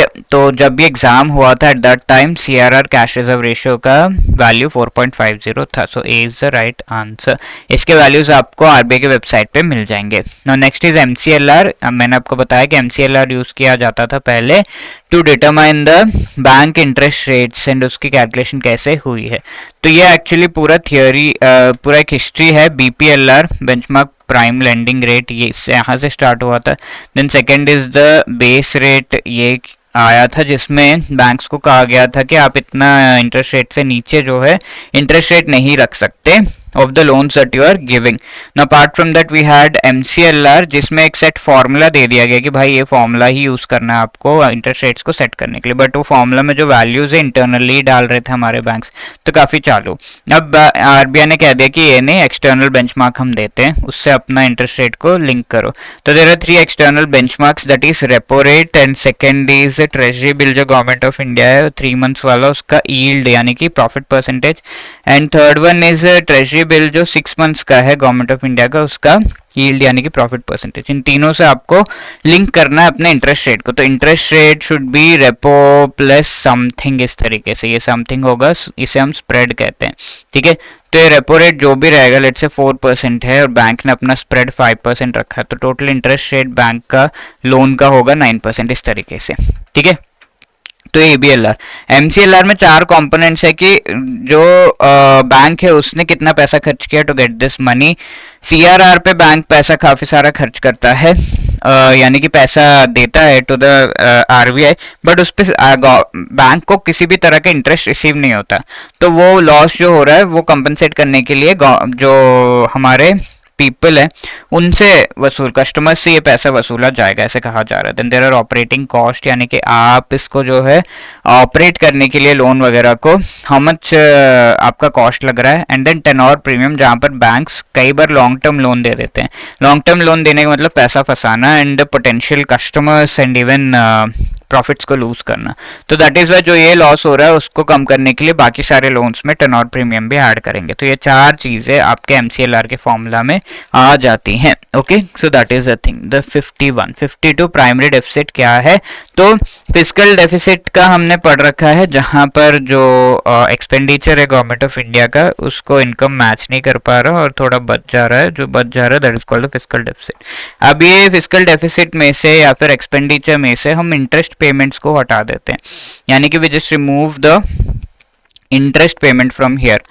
तो इंटरेस्ट पेमेंट एक तरीके से फ्यूचर का बात हो गया कि हाँ बाद में इंटरेस्ट हमें कितना देना है, तो इंटरेस्ट पेमेंट्स को हम यहाँ से हटाते हैं और जब सब्ट्रैक्ट कर लिया जाता है फिस्कल डेफिसिट या एक्सपेंडिचर में से, then whatever expenditure we get that is a reduced expenditure, and उस पर अब आपको जो है डेफिसिट कैलकुलेट करना है। तो फिस्कल डेफिसिट में से इंटरेस्ट पेमेंट हटा दिया तो we will be getting primary deficit. तो difference between fiscal deficit and interest payment is the primary deficit. Total expenditure including loans net of recoveries over revenue receipt and non debt receipt, ये होता है ये कोई और value है। Revenue deficit minus grant in aid for creation of capital asset, इसे हम effective revenue deficit कहते हैं। दैट इज रेवेन्यू डेफिसिट जो भी हो रहा है उसमें से थोड़ा पार्ट स्टेट्स को लोन दिया जा रहा है एंड वो यूज कर रहे हैं इस मनी को फॉर क्रिएटिंग कैपिटल एसेट्स। ठीक है, कैपिटल जो रेवेन्यू का पार्ट ही नहीं है, तो इफेक्टिव रेवेन्यू डेफिसिट उसे हटाओ। Excess of revenue expenditure over revenue receipt, ये रेवेन्यू डेफिसिट है specifically. Now next question, which among the following is incorrect. Statement is incorrect with respect to demand curve. Demand curve किस तरीके का होता है, price and demand के बीच अगर हम एक कर्व बना, it will be downward sloping इस तरीके से, बिकॉज इनवर्स रिलेशनशिप है इनके बीच में, तो वो लॉ ऑफ डिमांड को रिप्रेजेंट करता है। And as the price of something increases demand decreases, as the price of something decreases demand increases, इस तरीके का यहाँ पर चल रहा है। ठीक है, इनकरेक्ट स्टेटमेंट पूछा है, it is an upward sloping curve which is wrong, ये डाउनवर्ड स्लोपिंग कर्व है। ठीक है, so A is the incorrect statement, law of demand को रिप्रेजेंट कर रहा है। Demand increases with rise in drop, rise in the drop in price. ठीक है, तो प्राइस जो है वो ड्रॉप हो जा रहा है। ठीक है, प्राइस में कमी आ जा रही है, तो डिमांड विल इंक्रीज। ठीक है, प्राइस यहाँ पे देखिए कम है, प्राइस यहाँ पर काफी हाई है, तो ऐसे केस में डिमांड कम है। अब प्राइस यहाँ देखिए कम है बहुत ज्यादा, तो डिमांड काफी हाई है, तो inverse relationship, that is why A would be the right answer. Now which among the following is correct formula net national product का। तो किसी भी चीज का ग्रॉस यानी कि टोटल में से आपको नेट अगर निकालना है, तो you have to subtract depreciation, which is maintenance वगैरह सब उन चीजों में पैसा गया, तो डेप्रिसिएशन हटाने से आ जाएगा। तो नेट नेशनल प्रोडक्ट चाहिए, तो ग्रॉस नेशनल प्रोडक्ट में से, ग्रॉस नेशनल प्रोडक्ट में से डेप्रिसिएशन हटाना होगा, तो नेट नेशनल प्रोडक्ट आएगा। So A would be the right answer. ठीक है, now which among the following is a book written by Adam Smith. तो ये थोड़ा सा डीप क्वेश्चन है। एडम स्मिथ ने कौन सा बुक लिखा था, principle of economics, inquiry into the nature and causes of wealth of nations. तो एडम स्मिथ ने वेल्थ डेफिनेशन ऑफ इकोनॉमिक्स का डेफिनेशन दिया हुआ है, तो wealth of nation B is the right answer. जो principles of economics Alfred Marshall के द्वारा लिखी हुई है, जिन्होंने वेलफेयर डेफिनेशन दिया हुआ है। And third book over here is the book written by John Maynard Keynes, जो इन्होंने इंटरेस्ट के ऊपर एंड मैक्रो इकोनॉमिक्स के ऊपर बेसिकली लिखा था, तो B is the right answer. ठीक है, which among the following is a book written by John Maynard Keynes, ये भी क्वेश्चन आया था, तो obviously now you can answer. The correct answer over here is this general theory of employment interest in money, C. ठीक है, 57 which among gross domestic product in India is calculated by which among the following. GDP कौन calculate करता है, तो obviously ये सारे calculation NSO के द्वारा किए जाते हैं, ministry of statistics and programme implementation. Reserve bank of India का हॉकिश मॉनेटरी पॉलिसी में क्या होता है, hawkish monetary policy is the contractionary monetary policy, जहां पर इकोनॉमी में मनी सप्लाई को कम करने की कोशिश की जाती है, इन्फ्लेशन को कंट्रोल करने के लिए मेनली ये किया जाता है hawkish. The other monetary policy जो है वो एक्सपेंशनरी मॉनेटरी पॉलिसी है, जिसे हम डविश मॉनेटरी पॉलिसी भी कहते हैं। Expansionary means you are expanding the amount of money in the economy. ठीक है, it increases the total supply of money in the economy. Hawkish monetary policy में decrease होता है actually, used to combat unemployment, unemployment combat करने के लिए increase करना है मनी को, तो ये दोनों ही इनकरेक्ट है। Combat inflation, yes, inflation combat करने के लिए हम हॉकिश मॉनेटरी पॉलिसी यूज कर सकते हैं, decreases the total supply of money in the economy. ठीक है, तो यहाँ पर definition would be the most appropriate one answer over here, so D we will go with D as the right answer. ठीक है, which among the following situation RBI performs open market operation. तो जब भी economy में से money को सक करना है या रिलीज करना है, देन ओपन मार्केट ऑपरेशन करते हैं। मनी सक करने के लिए what RBI will be doing, government securities को लेके जाकर इन इन्वेस्टर्स को सेल कर देगा, तो वो मनी पूरा आरबीआई के पास आ गया, तो that is open market operation. And sometimes government securities को जाकर बाई करने लगता है, इन्वेस्टर्स के पास जो भी गवर्नमेंट सिक्योरिटी बाई करने लगता है, तो इनको पैसा देगा, तो इस तरीके से money will go into the economy. ठीक है, injecting money into the economy, yes, sucking money, controlling money supply, all the three. So 1, 2 and 3, D would be the right answer. Which among the following sections of RBI Act consists of provisions with respect to accountability of RBI? तो monetary policy committee को बनाया गया था as per the section 45 ZB of RBI act.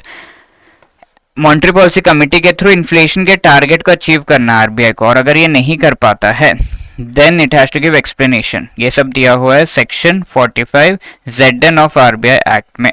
ठीक है, ZN C would be the right answer. Then 61 LM curve Hicks Hansen synthesis में जो हम देख रहे हैं, तो हिग्स हैंसन सिंथेसिस जो हमारा क्लासिकल थियोरी ऑफ इंटरेस्ट है and liquidity preference theory of interest है, दोनों को कंबाइन करता है। तो क्लासिकल थियोरी से IS कर्व नाम का कर्व आया, LP थियोरी से LM कर्व लाया गया है। तो यहाँ पूछा जा रहा है कि LM कर्व जो है वो कहाँ से डिराइव किया गया, तो liquidity preference theory of interest A1 only would be the right answer. Which among the following example of non debt capital receipts of the government of India, जो डेट क्रिएट नहीं कर रहे, लोन क्रिएट नहीं कर रहे। Markets आप कुछ भी बोरो करोगे वो डेट ही है, government security, treasury bill, security, small savings, ये भी डेट है। लोन का रिकवरी एंड एडवांस है, डिसइन्वेस्टमेंट रिसीट्स, तो लोन का रिकवरी हुआ है, वो रिसीट है, कैपिटल रिसीट है, बट इसमें कोई डेट नहीं क्रिएट हो रहा, क्या आपने रिसीव किया बस खत्म। डिसइन्वेस्ट किया, किसी पर्टिकुलर कंपनी में गवर्नमेंट ने थोड़ा स्टेक सेल कर दिया, तो दैट इज ऑल्सो वन जो कि नॉन डेट क्रिएटिंग है, तो C would be the right answer. Apart from that we have Which among the following is or other recommendation of NK Singh committee, तो NK Singh committee को fiscal responsibility या fiscal deficit को कैसे reduce किया जा सकता है, date को कैसे रिड्यूस किया जा सकता है, इससे रिलेटेड लाया गया था। First statement, debt should be used as a primary target for fiscal policy, debt to GDP ratio को रिड्यूस करना है ऐसा। ऑटोनोमस फिस्कल काउंसिल इसके लिए बनाएंगे जिसमें एक हेड होगा, पीपल होंगे जो एडवाइस करेंगे गवर्नमेंट ऑफ इंडिया को, yes this is also correct. Government allow होगा डिविएट करने के लिए, लाइक फिस्कल डेफिसिट का इन्होंने टारगेट दिया है 3% का, तो डिविएट कर सकते हैं 0.5% only in extra ordinary situations, ठीक है, यस डिविएट कर सकते हैं। 1, 2 and 3 D would be the right answer. Then 64, which among the following is correct with respect to variable rate reverse repo rate, तो रिवर्स रेपो रेट का मतलब है RBI के पास बैंक अपना जो भी एक्सेस मनी है वो रख देता है, और रिवर्स रेपो रेट में RBI will give some collateral. अब आरबीआई जब ये मनी रिटर्न करता है तो bank will give back the collateral, तो ऐसा। तो बट आरबीआई से आपको कोलेटरल लेने की जरूरत ही क्या है, तो ऐसे केस में नया एक प्रोडक्ट लाया गया which is called the SDF, नया फैसिलिटी है, standing deposit facility. And let me tell you, reverse repo rate क्या लिक्विडिटी एडजस्टमेंट फैसिलिटी का पार्ट है या नहीं, can you tell me in the chat box. तो जनरली लेट्स से 3% है ये रिवर्स रेपो रेट, बट जो बैंक्स हैं उनको प्रॉफिट देने के लिए आरबीआई कहता है कि 3% से ऊपर बिडिंग करो, कि आप मुझे पैसा दे रहे हो तो आई शुड गिव इंटरेस्ट, तो 3% से ऊपर करो बिडिंग। तो लेट्स से किसी ने कहा 4%, किसी ने 5, 6 ऐसा, तो which ever is favourable for RBI, RBI will select that and उनका पैसा जो है अपने पास रखेगा। दैट इज कॉल्ड VRRR यानी कि variable reverse repo rate. VRRR an amount is determined by the RBI and commercial banks can participate in the auction, अपना excess money को यहाँ पार कर सकते हैं। Yes, main aim of VRRR absorb liquidity, banking system में जो पैसा है उसे अब्जॉर्ब किया जाए। It receives higher return than the fixed reverse repo rate, तो इससे ज्यादा ही आपको रिटर्न मिलता है as a bank on this. Yes, all the 3 are correct, so D is the right answer.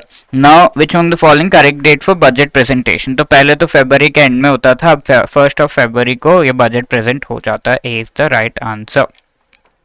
66 calculate GDP deflator, यहाँ पर आपको real GDP and nominal GDP का वैल्यू दे दिया है, दोनों को डिवाइड करो, you will get GDP deflator. GDP deflator increase in the value of the price of different commodities because of inflation, वो पता करता है।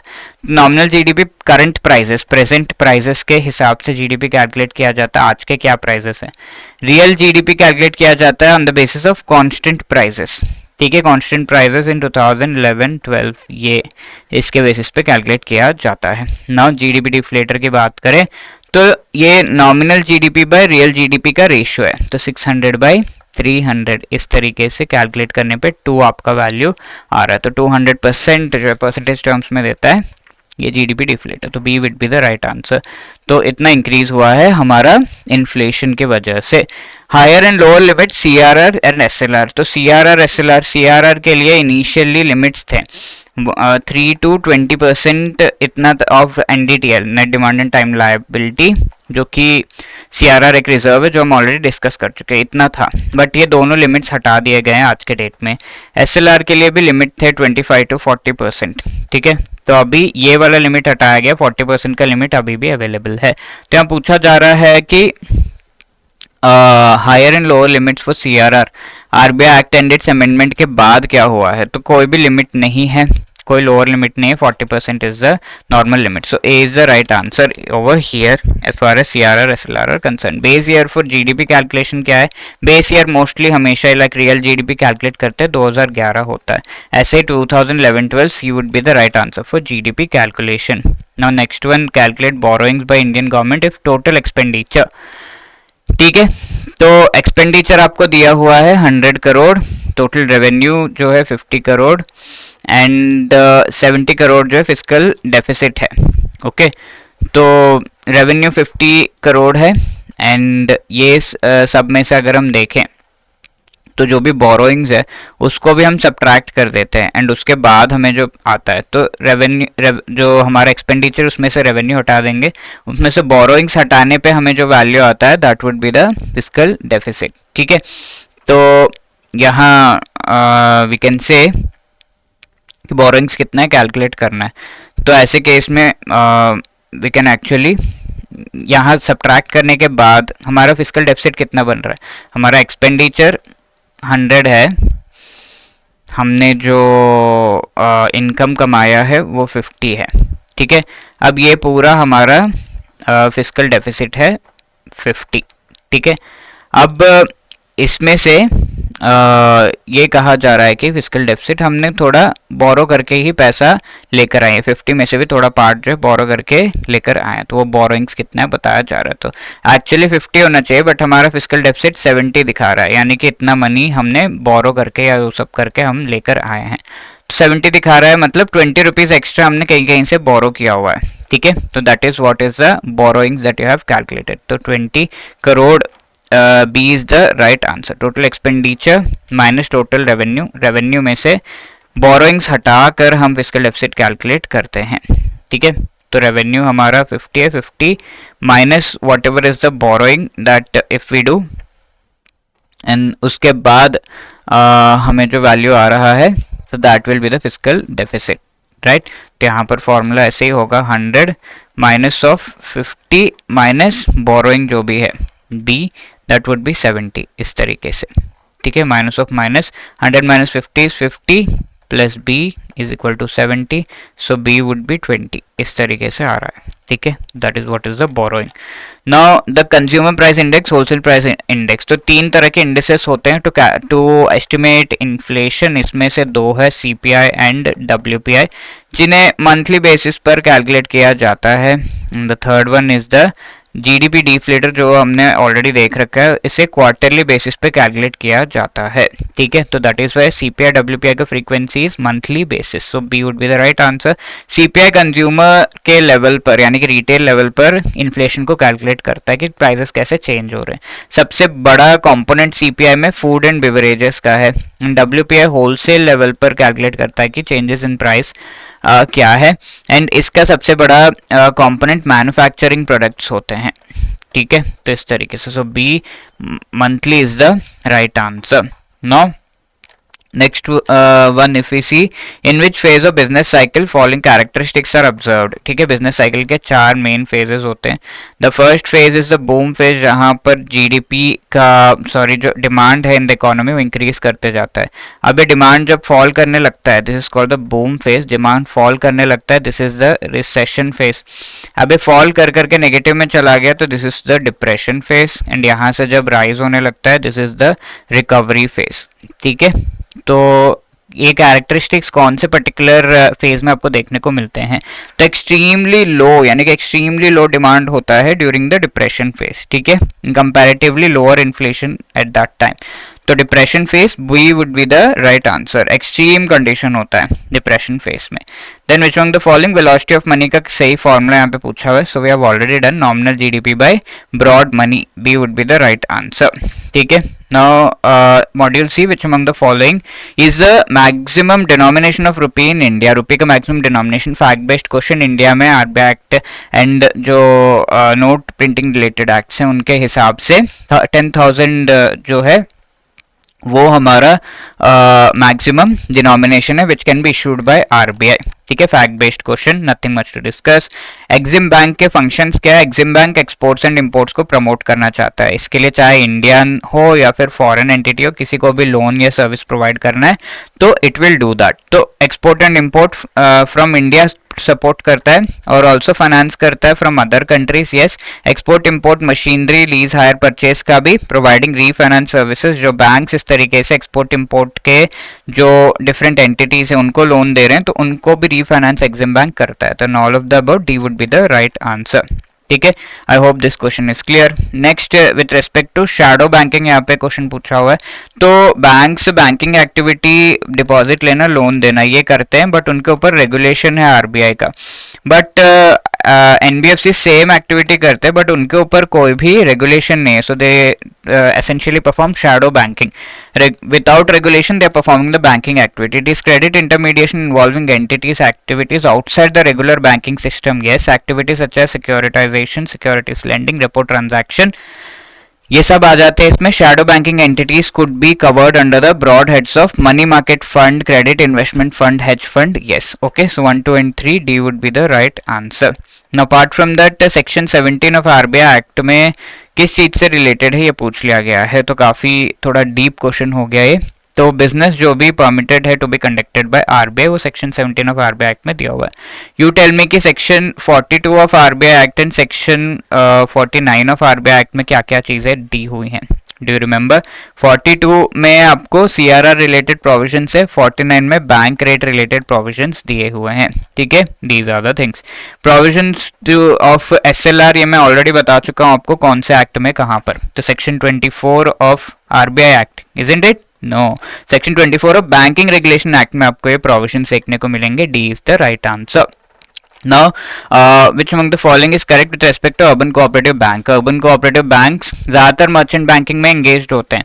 तो कोऑपरेटिव बैंक है वो मर्चेंट बैंकिंग में क्यों एंगेज्ड होंगे? Merchant banking is providing management related services to the people who issue the shares, bonds etcetera. तो urban cooperative bank merchant banking हो गया, foreign currency, foreign exchange related activities में generally ज्यादा नहीं घुसते। तो that is the thing, most of them are not permitted to deal in foreign exchange. Yes, exposure to non fund based activities is limited. Yes, ठीक है, तो 2 and 3 only, B would be the right answer. Then which among the following infrastructure के characteristic है? Building infrastructure, large investment की जरूरत पड़ती है, gestation period यानी कि टाइम ज्यादा लगता है, सिग्निफिकेंट इकोनॉमीज ऑफ स्केल, एक को नहीं सबको हेल्प होता है इंफ्रास्ट्रक्चर बिल्ड करने से, एक्सटर्नैलिटीज भी है यानी कि नेगेटिव पॉजिटिव इफेक्ट्स भी होते हैं इंफ्रास्ट्रक्चर डेवलपमेंट के। तो all the 4 are correct, so D 1, 2 and 3 and 4 would be the right answer. Provisions of CRR कहां पर है? We have already seen RBI act के सेक्शन 42 में, I have already explained, so A is the right answer. Then RBI कब establish किया गया था? 1935 में फर्स्ट टाइम एस्टैब्लिश किया गया था। नौ 10 में RBI नेशनलाइज कब किया गया था? Public sector bank, public sector कब बन गया? Tell me in the comment section. ठीक है, then which among the following is correct with respect to non banking financial company? NBFC deposit taking, जो डिपॉजिट लेते हैं तो उनके ऊपर कुछ रेस्ट्रिक्शंस है, रूल्स हैं।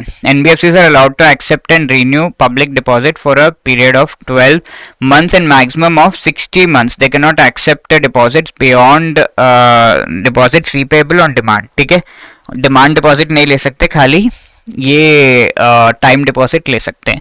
NBFCs cannot offer gifts to 12 to 60 months is right, and time deposits are your FD and RD which can be opened. NBFCs cannot offer gifts or incentives or any other additional benefits to depositors. ठीक है, yes, they should not offer these things. Deposits with NBFCs are insured, कोई insurance नहीं होता, कोई government की guarantee NBFC के साथ deposit करने पे नहीं मिलता। तो दैट इज द इशू। ठीक है, रेगुलेशन नहीं है तो शैडो बैंकिंग ही कर रहे हैं ये। Then we have which among the following committee has constituted to make recommendations on micro finance. ठीक है, ये पहले भी पूछा हुआ था, right? Micro finance related YH Malegam committee को लाया गया। Nachiket Mor committee has recommended the differentiated banks को एस्टैब्लिश करना। Payment banks and small finance banks are the differentiated banks. RN Malhotra committee को लाया गया था, IRDAI से रिलेटेड रिकमेंडेशन इसने किया। PG नायक कमेटी, नायक से related recommendation, that is board of directors जो बैंक्स के होते हैं उनसे रिलेटेड रिकमेंडेशंस इसने दिए हैं। Now 84 which among the following is the business permitted to be conducted by RBI।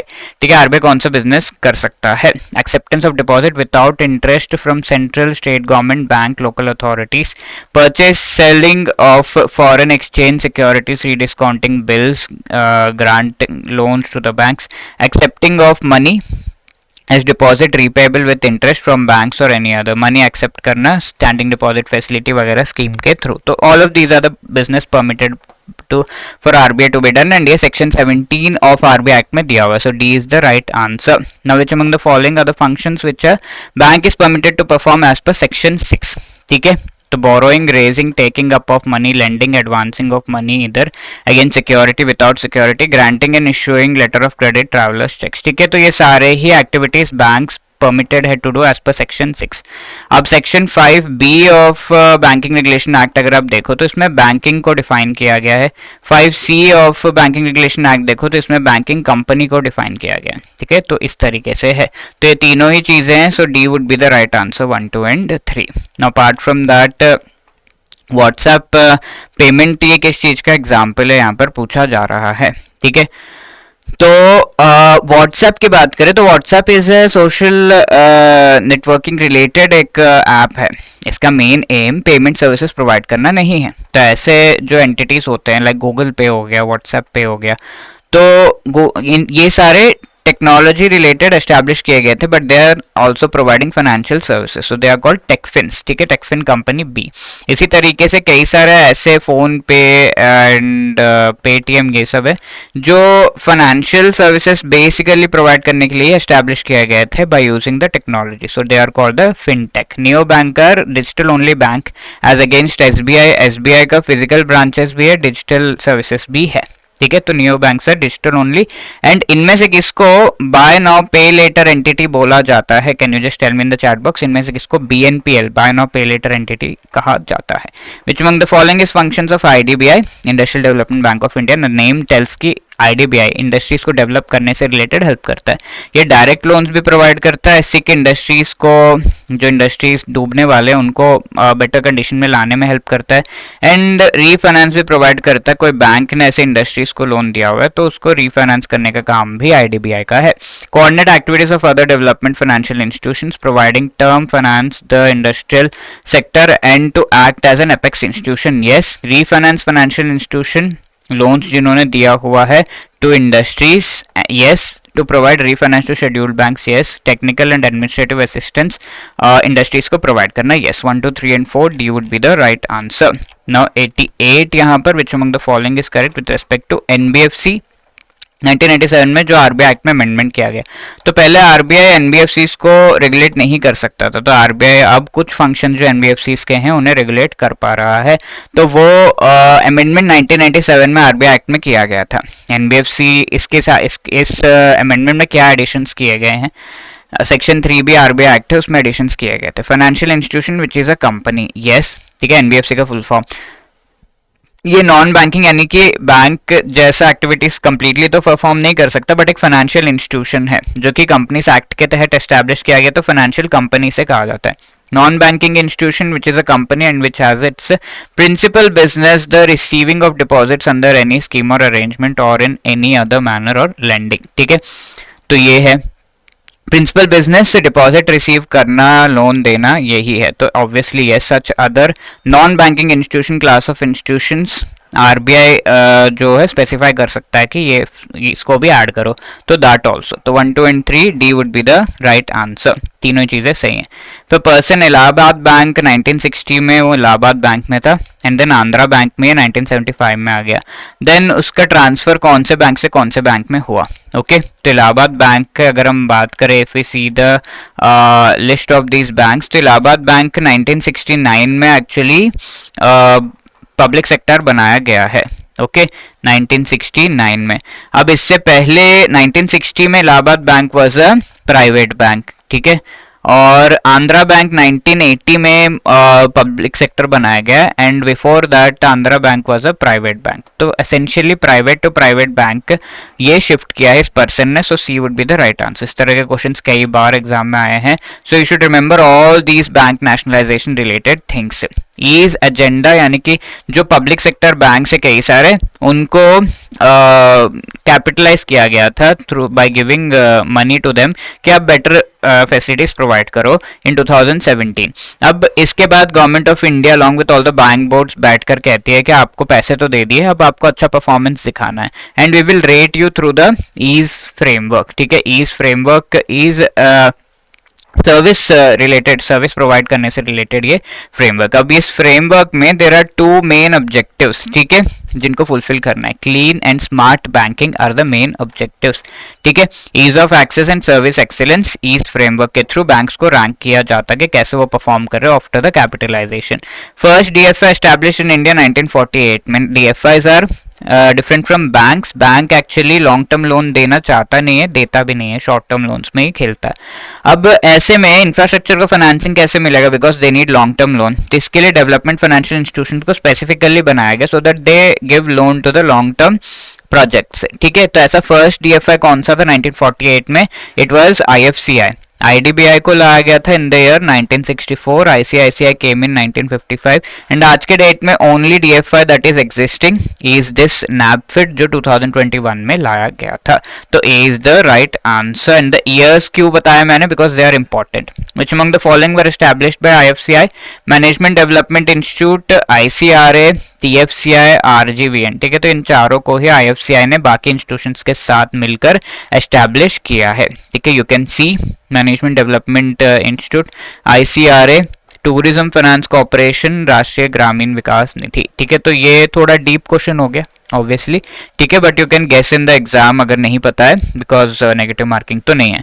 हिली track smaller groups of minimum dash members should be there self help group form करने के लिए। Generally self help group 10 to 20 people का, below poverty line preferable women का groups होता है, above poverty line के कुछ मेंबर्स का अलाउ कर देंगे ऐसा। बट हिली एरियाज में इतने मेंबर्स होते नहीं है, दैट इज व मिनिमम 5 रखा गया है हिली एरियाज में कि 5 मेंबर्स का ग्रुप एटलीस्ट बन जाए, ठीक है। Which among the following institutions were responsible for the formation of ICICI? ICICI को फॉर्म किया गया था तो कौन से इंस्टीट्यूशंस यहाँ पर रिस्पॉन्सिबल थे? तो world bank along with government of India, इसने 1955 में आईसीआईसीआई को as a development financial institution to do the underwriting of large projects and all, इसको लाया गया था। अब आईसीआईसीआई को लेटर ऑन बैंक बनाया गया 1994 and it became the first new private bank in India to be established, ठीक है। तो two only B would be the right answer. Which among the following DFI in India turned into bank later on, ठीक है। इनमें से कौन जो है बैंक में कन्वर्ट हो गया later on?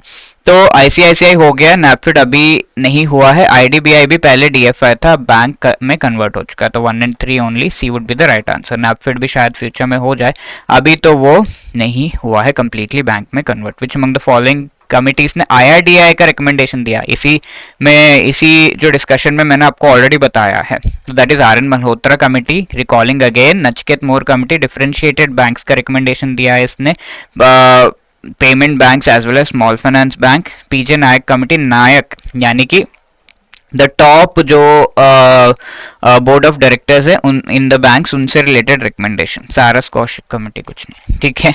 97 is the which among the following statement is a correct with respect to the insurance repository in India, ठीक है। तो इंश्योरेंस रिपोजिटरीज होते हैं जो कि ई इंश्योरेंस अकाउंट को मेंटेन करने के लिए, इंश्योरेंस पॉलिसीज को डीमेटीरियलाइज्ड फॉर्मेट में मेंटेन करने के लिए हेल्प करते हैं, ओके। तो IRDI launch the insurance repository 2013 में। At present only motor insurance policies, pension plans को अलाउ किया जा रहा है इंश्योरेंस अकाउंट ओपन करने के लिए। इंश्योरेंस रिपोजिटरीज इंश्योरेंस पॉलिसीज को सेल नहीं कर सकते, यस। 2013 में लाया गया था पहली बार, यस, एंड वो ये पॉलिसी सेल नहीं कर सकते। At present life insurance policy and pension plans को अलाउ किया जा रहा है ई इंश्योरेंस में कन्वर्ट करने के लिए, ठीक है। That is the thing. Which among the following DFI became the first universal bank in India? तो आईसीआईसीआई के साथ बहुत सारी चीजें जुड़ी हुई हैं। ये पहला यूनिवर्सल बैंक भी बना in India and it became the first ऐसी कंपनी या फाइनेंशियल इंस्टीट्यूशन जो कि लिस्ट किया गया है into the New York stock exchange from India and Asia में। नॉन जापानीज एशियन कंपनी पहला बना, ठीक है। जापानीज कंपनीज लिस्टेड है but after that Indian company ही लिस्टेड है, तो A is the right answer. Now 99 in terms of section 4 of IRDA एक्ट, it is headed by dash full-time members who is supported by a board which consists of dash whole-time members and dash 4 part-time members, ठीक है। कितने full time chairman है? एक इसमें full time chairman कितने होते हैं, राइट। एंड यहाँ पर पार्ट टाइम मेंबर्स कितने हैं, ये चीज पूछा गया है, ठीक है। Supported by 1 full time chairman. ठीक है, तो यहाँ पर 1 आना चाहिए actually, and whole time members are 5 and part time members are 4, यहाँ पर डैश होना चाहिए, तो उसके हिसाब से 5 and 4 would be the right answer, but actually chairman is 1। ठीक है, तो IRDAI में क्या है, whole time members are 5, part time members are 4। ठीक है, अब इसी तरीके से सेबी में भी है same setup, but whole time members जो है 3 एंड पार्ट टाइम मेंबर्स 4 होते हैं। तो S3 एंड I5 ये चीज आप याद रख सकते हैं, S3 बोगे में I5 लैपटॉप लेके कोई काम कर रहा है ऐसा। ठीक है, to remember this thing, which among the following entities can invest in the shares of NAPFID। NAPFID के शेयर्स में central government, multilateral institution, sovereign wealth fund सभी इन्वेस्ट कर सकते हैं, even pension funds, insurance companies, all of them.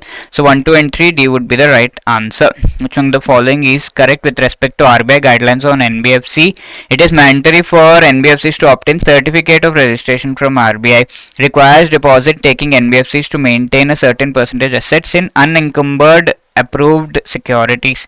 ठीक है, and अनकम्बर्ड होना चाहिए, यानी कि कोई भी स्ट्रिंग्स अटैच नहीं होनी चाहिए। जो भी सिक्योरिटीज में डील कर रहा है NBFC, जो भी पेपर्स में डील कर रहा है, उसके साथ कोई स्ट्रिंग्स अटैच नहीं होना चाहिए। लेट्स से आपने कोई घर खरीदा, ऑलरेडी उसका लोन पेंडिंग है, कुछ है, कोई पैसा नहीं दिया, कंस्ट्रक्शन का मनी नहीं दिया, that is encumbered. Unencumbered, no strings attach. RBI is empowered to prescribe policies for adherence. NBFCs को पॉलिसीज एडहियर करने के लिए दे सकता है। Yes, certificate of registration RBI के पास होना चाहिए। Yes, so D 1, 2 and 3 is the right answer. The sale of bad loans to NARCL. NARCL is a bad bank and NARCL को हम एक एसेट रिकंस्ट्रक्शन कंपनी भी कहते हैं। जो बैंक्स है उनसे लोन्स अब्सॉर्ब करने का इसका काम है, एंड मिनिमम 500 करोड़ रुपीस तक का जो डिफॉल्टेड लोन है उसको अब्सॉर्ब करके ये उसको टर्न अराउंड करने की कोशिश करता है with the help of IDRCL, which is asset management company. ठीक है, IDRCL में वी कैन से कि 49% स्टेक गवर्नमेंट एंटिटीज का है, तो ये प्राइवेट एंटिटी है। NARCL में 51% से ज्यादा जो है गवर्नमेंट एंटिटीज का स्टेक इसमें है, तो ये एक पब्लिक सेक्टर कंपनी है। ऐसे जब ये लोन एक्सेप्ट करता है तो क्या पूरा लोन का फुल पेमेंट दे देता है बैंक को, दैट इज द क्वेश्चन। तो 15% ये कैश पेमेंट करता है, 85% ये सिक्योरिटी रिसीट इशू कर देता है कि I will pay it later on. ठीक है, 15 and 85, A would be the right answer over here. ठीक है, apart from this D module में क्वेश्चंस देखते हैं फटाफट से। In 100% of net offer to public through voluntary book building. तो बुक बिल्डिंग जब की जाती है, इसका मतलब है कि आपने shares as a company issue किया and you yourself are not deciding the price, आप मार्केट पे छोड़ दे रहे कि प्राइस डिसाइड किया जाए, तो उसे हम बुक बिल्डिंग कहते हैं। ऑक्शन के बेसिस पे शेयर, ईच शेयर का प्राइस डिसाइड किया जाए। तो इस बुक बिल्डिंग में देयर आर डिफरेंट एंटिटीज जिनको यहाँ पर इंक्लूड किया जा रहा है, जिनको ये बुक बिल्डिंग के बाद शेयर्स अलॉट होंगे। तो one of them is non institutional investor, retail institutional investor, ठीक है, retail individual investor, non institutional investor, qualified institutional buyers. ये 3 एंटिटीज है जिनको ये बुक बिल्डिंग के थ्रू शेयर्स अलॉट होते हैं या सिक्योरिटीज अलॉट होते हैं। तो बुक बिल्डिंग भी 2 तरह का होता है, एक तो वॉलंटरी होता है, एक कंपलसरी होता है। वॉलंटरी इसकी किसी ने कहा नहीं I want to go for auction, compulsory इसकी सेबी कह रहा है कि you have to go for auction only, that is compulsory. तो कंपलसरी में जो पैसा आपका शेयर्स है वो सेफ एवेन्यूज में ज्यादा जाता है। तो क्वालिफाइड इंस्टीट्यूशनल बायर नाम में ही समझ में आ रहा है कि ये सेफ है, सेबी के द्वारा ये जो है क्वालिफाइड अच्छे बायर से इस तरीके से डेजिग्नेटेड है। तो इसमें 75% अलॉटमेंट होता है। और जो नॉन इंस्टीट्यूशनल इन्वेस्टर्स है, इसमें वॉलंटरी हो कंपलसरी हो, अलॉटमेंट 15% फिक्स्ड है। तो इसका रिमेनिंग क्या है 10%। और नॉर्मल वॉलंटरी में 50% at least should be allotted to qualified institutional buyer. इसका जो बच गया दैट इज 35%। तो यहाँ पर क्या पूछ रहा है कि इनकरेक्ट स्टेटमेंट क्या है इनमें से, वो पूछा जा रहा है वॉलंटरी बुक बिल्डिंग के लिए परसेंटेजेस में। RII का 35 वॉलंटरी में सही है, नॉन इंस्टीट्यूशन 15 सही है, QIB में 50 सही है। तो इनकरेक्ट स्टेटमेंट कोई भी नहीं है, none of the above, D would be the right answer. Is that clear? Which among the following is correct with respect to CIBIL? CIBIL India में क्रेडिट इंफॉर्मेशन कंपनी है, ठीक है, CIC which gives credit score. तो yes, it prepares credit information report for individual corporate entities के लिए भी ये prepare करता है, यस स्मॉल कंपनीज के लिए करता है। 500 मेंबर्स इंक्लूडिंग 200 कोऑपरेटिव बैंक्स इसमें है, यस तो 1, 2 and 3 D would be the right answer. ठीक है, सिविल रिलेटेड डीप क्वेश्चन यहाँ पे पूछ लिया गया। Then how will the government security having a maturity of 3 years bought in the year 2030 at coupon rate 7.25% be represent. तो 2030 में ये गवर्नमेंट सिक्योरिटी खरीद रहे हैं, 3 years का मेच्योरिटी है, तो मेच्योरिटी कब हो रहा है 2033 में, एंड इसका कूपन रेट 7.25% है, तो इसे रिप्रेजेंट कैसे करेंगे? तो पहले परसेंटेज आता है कूपन रेट 7.25%, देन GOI लिखते हैं, गवर्नमेंट ऑफ इंडिया का सिक्योरिटी है ये इंडिकेट करने के लिए, मेच्योरिटी ईयर 2033 ऐसा। तो A would be the right answer to represent this government security. Which among the following committee is related to venture capital funding in India? ठीक है, committee venture capital related Bhatt committee को लाया गया था। Aditya Puri committee with respect to credit information companies, Nachiket Mor पता है, RN Malhotra आपको अब तक पता होगा, तो C is the right answer. ठीक है, which among the following committee all credit institutions in India will be member of all credit information companies in India? Credit information company related Aditya Puri committee को लाया गया था, बी। ठीक है, now fact है, ये फैक्ट बेस्ड क्वेश्चन है। Open ended equity scheme investing across large mid and small cap सभी में इन्वेस्ट कर रहा है। 65% इन्वेस्टमेंट इस तरीके से डाइवर्सिफाइड वे में इन्वेस्ट किए जा रहे हैं, तो उन्हें हम मल्टी कैप म्यूचुअल फंड्स कहते हैं। A is the right answer. Then which among the following credit rating agency SEBI के साथ रजिस्टर्ड है? Moody, standard and poor, Fitch, ये इंटरनेशनल एजेंसीज है, तो क्रिसिल रजिस्टर्ड है। ठीक है, तो C would be the right answer. Now apart from that which among the 2 IT company से A एंड B?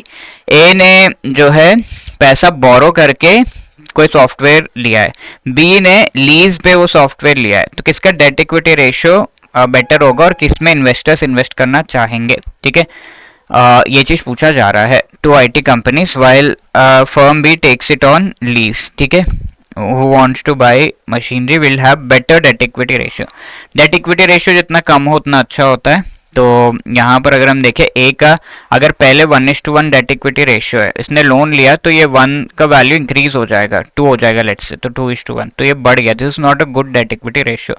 अगर B का डेट इक्विटी रेशियो 1:1 है, इसने लीज पे लिया तो ये सिर्फ रेंट पे कर रहा है, ना डेट ना इक्विटी में वो काउंट होता है, तो अनचेंज रहता है debt equity ratio, so B has a better debt equity ratio, तो B is the right answer. Company B is the right answer. Which among the following entities और are participant in forex market? Forex market में banks, broker, sovereign fund सभी participate करते हैं, तो 1, 2 and 3 D is the right answer. Straight forward question है। RBI retail direct scheme के benefits को avail करने के लिए रिक्वायरमेंट्स क्या है for the individuals? Indian mobile number होना चाहिए, देन मोबाइल नंबर होना चाहिए, इंडियन या नहीं ये मेंशन नहीं है, rupee savings bank account maintained in India, yes, PAN number होना चाहिए आपके पास। ठीक है, तो मोबाइल नंबर है but Indian compulsory is not there, तो 2 and 3 only, B would be the right answer. ठीक है, तो यहाँ पर रजिस्टर्ड मोबाइल नंबर होना चाहिए। ठीक है, इंडियन है या नहीं that is not compulsory. So these are the things that we had to discuss, all the questions. अब इसके अलावा सेक्शन 2 में merchant banking, derivative, 5 year plans, mutual funds वगैरह से भी कुछ क्वेश्चंस आए थे। ऑप्शंस पे मैचिंग, NAV जो नेट एसेट वैल्यू है, न्यू फंड ऑफर वगैरह पे merchant banking related 2 mark questions भी आए थे। अब ये सारे और भी ऐसे जो है डिफरेंट टॉपिक्स है जिनसे फर्दर क्वेश्चंस पूछे गए हैं, ये सब हमने यहाँ पर लिस्ट कर दिए हैं, राइट। तो all these were something that we had to discuss. Wishing you all the best. Let me also tell you if you are preparing for the JIB exam then you should definitely consider some guidance, और वो guidance आपको provide की जा रही है bye EduTap। यहाँ पर आप देख सकते हैं हमारे प्लेटफॉर्म पे कोर्सेज आपको प्रोवाइड कर दी जा रही है, and one very wonderful thing is कि आपको JIB related super crash course provide किया जा रहा है, जिसमें आप सिर्फ और सिर्फ 12 दिनों में लास्ट मिनट में जो एफर्ट लगाया जा सकता है वो एफर्ट लगाने के लिए सुपर क्रैश कोर्स लाया गया कि सिर्फ और सिर्फ 12 डेज में you can prepare the most important topics of all the 4 components through this course. ठीक है, यहाँ पर आपको लाइव क्लासेस लाइव पढ़ाया जा रहा है। 12 दिन आप हमें दीजिए और चारों कंपोनेंट्स के मोस्ट इंपॉर्टेंट टॉपिक्स आपको पढ़ाए जाएंगे लाइव। ठीक है, तो इससे बेटर क्या हो सकता है। तो you can join the super crash course batch 3 and आगे हम बैच 4 भी लॉन्च करेंगे, you can be part of it. इसमें concept notes, solve previous year questions, full length mock test, chapter wise MCQs, exam से पहले prepare करने के लिए notes and all are also being provided. So wishing you all the best. If you have any other query, you can call us on 8146207241. You drop a mail at hello@edutab.co.in. All the best. Thank you so much.